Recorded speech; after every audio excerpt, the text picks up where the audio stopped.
I looked down the street towards the main road. For estate agency notice boards adorned the immaculate lawns of houses in the close. There were two more in the other direction. Oh my God, this could hurt property prices, I thought. When the next two houses go up for sale, it's going to get even worse. My attention was drawn to the house 3 houses down the street on the opposite side of the road. Gary and Jessica Spencer live there. They are probably the youngest couple in the area. He is a financial consultant. She is a management consultant. I would call both yuppies, that is, young, easygoing professionals. Gary works from home and Jess is often away on business. I noticed movement at the Spencers. I took the binoculars and took a closer look. She opened the curtains in the bedroom. She looked good standing there in her bra and panties. She still had a great body for her age. She took her clothes and I saw him walk across the room to the bathroom. And what did she see in him? I asked myself. He's not that big and his body looks flabby. She stepped towards her skirt, then lifted her white blouse and put her hands through it. She was still buttoning her blouse as she left the room. Gary came out of the bathroom wearing only his boxers. I watched him fasten the belt on his jeans, not bothering to put on a shirt, and noticed the way his flabby manhood swayed as he followed her out of the room. So what now? I asked myself a question. They'll sit and chat over a glass of wine, or maybe a cup of coffee, or maybe he'll get straight to the point. I waited another 15 minutes before there was any movement. The side gate opened and she came out. I couldn't see him, but she turned around and kissed someone. Walking down the road, she turned and waved at him before crossing the road. My wife was returning home. The sound of my boots echoed through the house as I ran down the stairs and out to take my place in the conservatory. The side gate opened and I heard the click of her heels as she walked along the concrete path. She smiled as she opened the door, and I tried to catch the melody she hummed as she walked through the archway into the dining room. There are many houses for sale in this area. I wonder why. I saw her jump when I spoke. Her hand rose and lay on her rather large chest. She turned and saw me sitting in a rattan chair. "Giles, what are you doing here? You almost gave me a heart attack." "Well, I'm glad to see you too, my dear. You know what I mean. Of course I'm glad to see you, but I didn't expect you to return for 2 more days. What did you just say?" "I asked if you knew why there are so many houses for sale in this area. I thought that you women were all bosom friends, and if anyone knew, it was you. Actually, I don't know. It's strange that I haven't seen any of the girls since we took Alex to Durham. I was supposed to meet Sally for coffee on Monday morning, but you insisted we stay the night, and I missed it since then. We have not been able to meet. Well, last Monday I saw Sally and Eric in the pub. It seemed to me that there was some kind of tension between them. When Eric went to the toilet, Sally confessed to me. Apparently old Eric had an affair 4 years ago and Sally just found out about it. They tried to sort it out, but another woman lives nearby and Sally wants to be as far away from her as possible. I noticed the blood drain from her face when she heard my news. This happens a lot in my line of work. The person you are questioning thinks that you know nothing, but you imply that you know much more. Suddenly he loses his footing and his mind starts racing, trying to figure out how much you know. She froze for a while and then began twirling her hair with her fingers. "Don't you think it's strange, Isabella, that Sally trusted me and not you, her best friend?" She fidgeted again. "Now that you're home, I'd better go cook dinner unless you want to go out." She moved towards the refrigerator, paused, then came back to look at me again. "Giles, what are you wearing?" I stood up, pulled the top of the leather suit over my shoulders, put my arms through the sleeves, and twirled in front of her with my arms outstretched to the sides. "Like?" I thought the colors were particularly suitable. Red, white, and blue, queen and country and all that. It looks ridiculous. A man your age in a motorcycle uniform, and as for queen and country, it's been 12 years since you left the army and became... She racked her brains trying to remember what her husband did all day. "Security consultant, dear. I became a security consultant. That's how I make a living, and it's been a pretty good life, hasn't it? I remember you didn't need to tell me this. I just couldn't find the words, that's all. Yes, I think everything was not bad. We live here in the house and do not need anything. So I guess we can say that we live quite well. I exceeded my promise to your father, didn't I? He promised to keep you at the level to which you are accustomed. I think I did everything even better, but now that I'm retired, you might have to cut back a little." She dropped the oven plate she had taken out of the cabinet. When a ceramic dish hits a ceramic tile floor, none of it feels particularly good.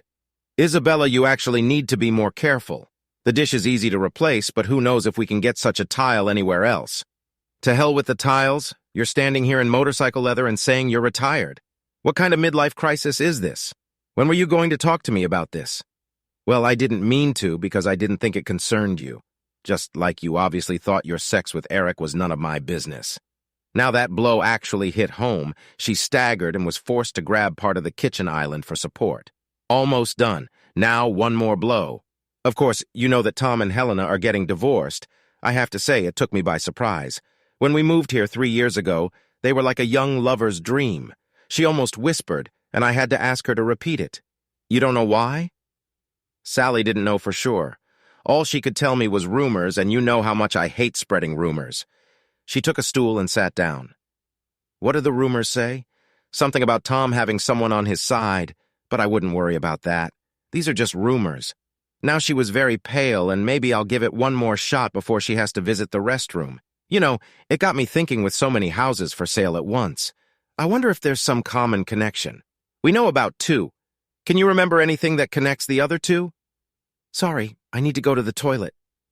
She stood up and ran to the downstairs toilet.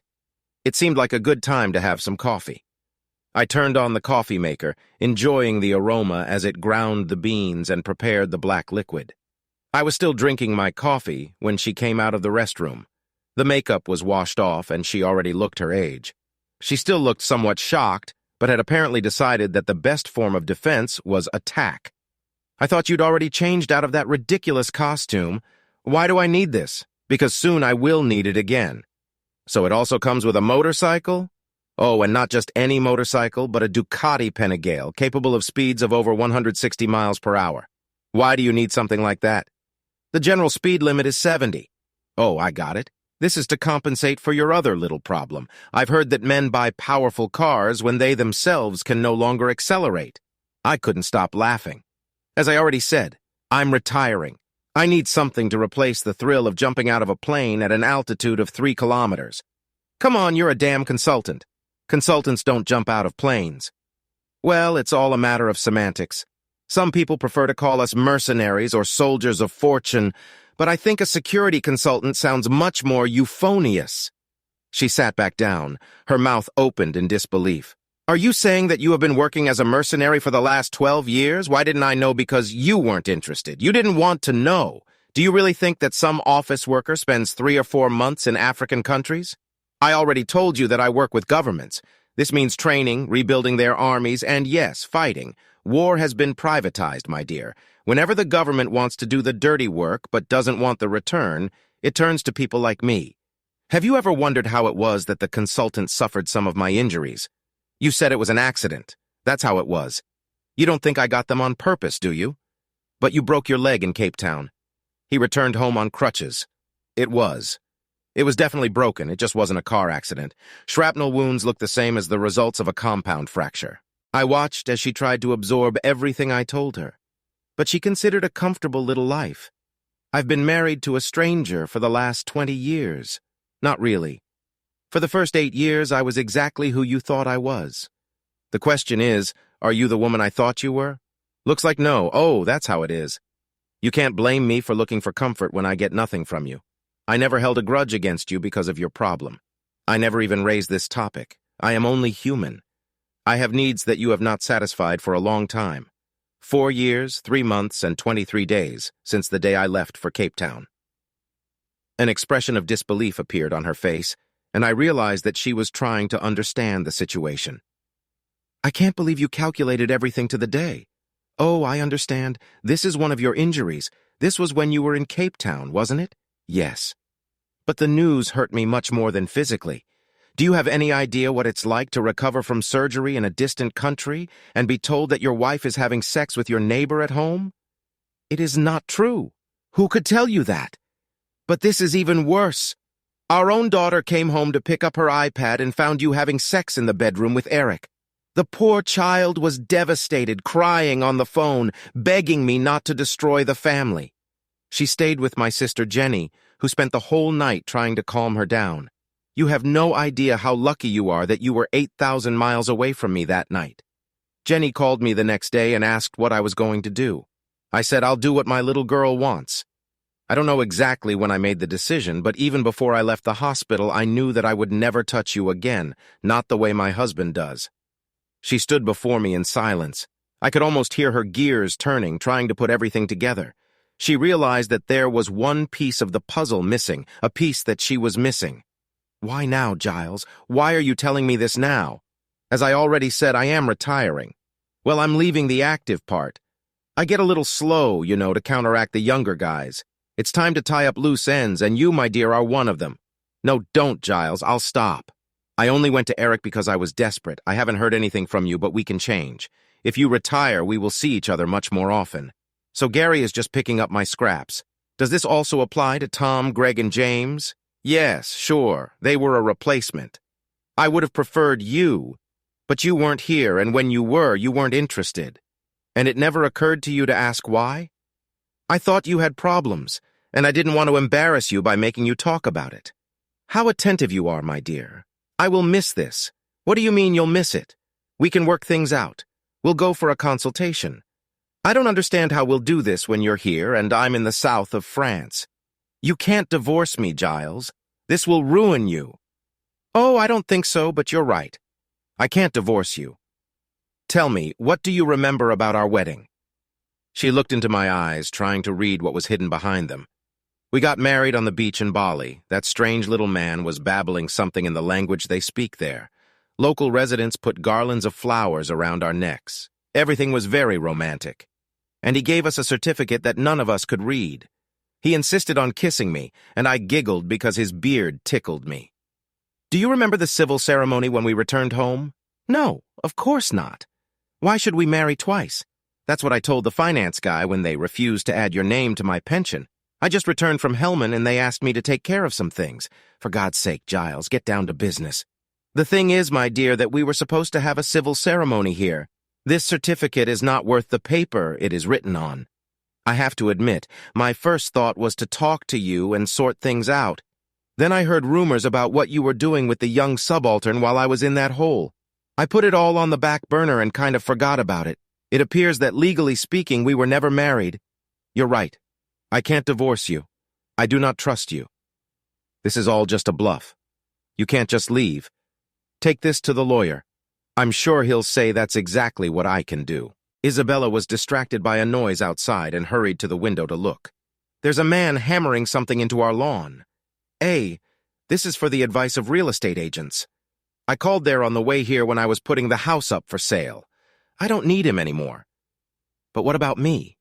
What about Alex? I wouldn't worry about Alex. She plans to spend the holidays with her father. I'll do my best to get her to come to you, but you two haven't been close for years. No, I won't let you get away with answering. I'll contact a lawyer. There must be something I can do. I gave you the best 20 years of my life, and I should have the right to at least something. You can try to get what Americans call palimony, alimony to a cohabitant in an unregistered marriage.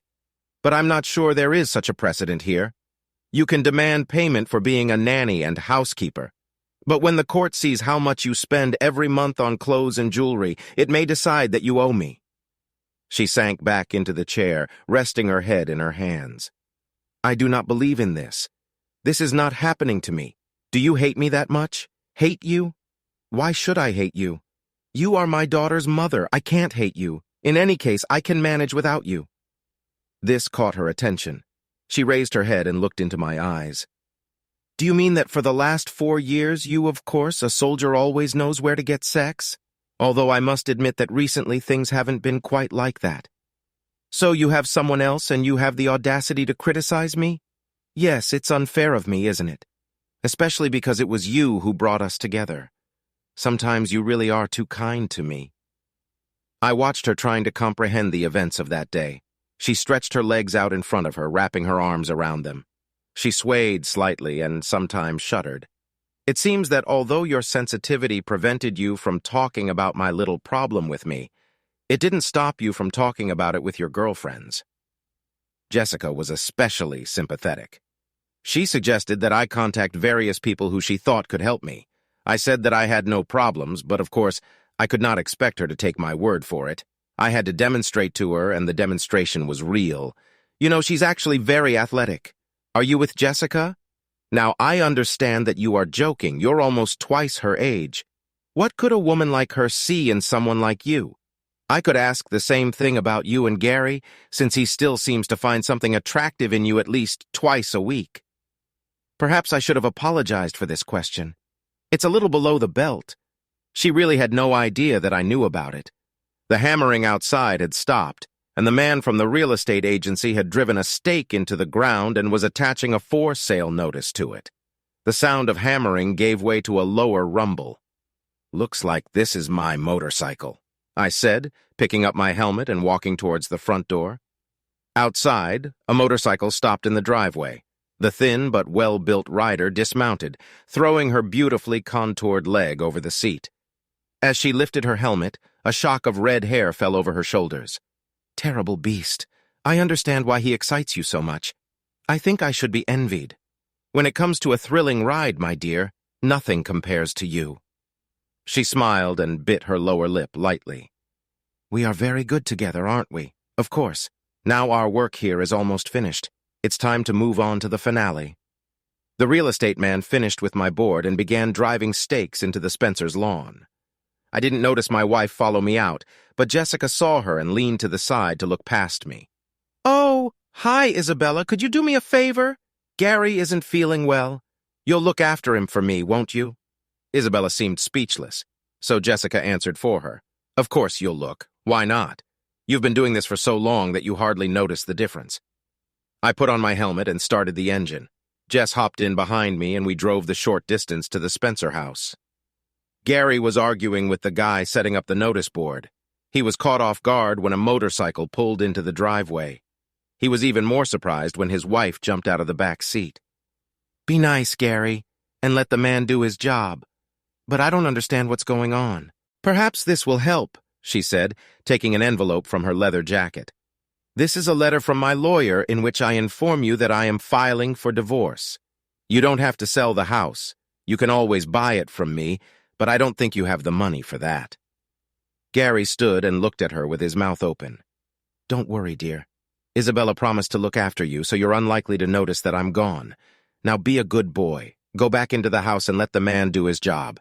He didn't even open the envelope. He simply turned and slowly walked back to the side gate. Jess zipped up her suit, put on her helmet, and climbed in behind me. We had barely left the gate when a voice came over the helmet intercom. "How long does it take to get to Portsmouth?" "About an hour. I'm not sure my ass can handle sitting for that long. Don't worry, if your butt hurts, I'll massage it all the way to France." "How long does it take to sail there?" "About 7 o'clock. What will we do with ourselves during this time?" I booked a cabin. I felt a slap on my shoulder. "You are a very naughty boy, and I love you." When I felt her arms wrap around my waist and her body press against my back, I knew this day was worth waiting for. He went on long business trips. She had no idea that for many years he had been a mercenary and military consultant for his government in other countries. In his absence, she slept with many of her neighbors. Their daughter told him about her betrayal. Their wedding was in Bali, and he learned that if they didn't have a civil ceremony in their country, then they weren't actually husband and wife. He retired. I put their house up for sale. He left her without anything, because in fact she was a stranger to him. He went to live in Paris with the wife of the man who was her last lover. Before leaving, this girl brought her unfaithful husband to divorce envelope, and she also put the house up for sale, 4 or 5. Her infidelities were countless, but as it turned out from a legal point of view, there were no infidelities. Subscribe to our channel so that your second chaff doesn't cheat on you. And go ahead and listen to the next story, because this story is nothing compared to the next one. If you're under 18, don't even think about listening to the next one.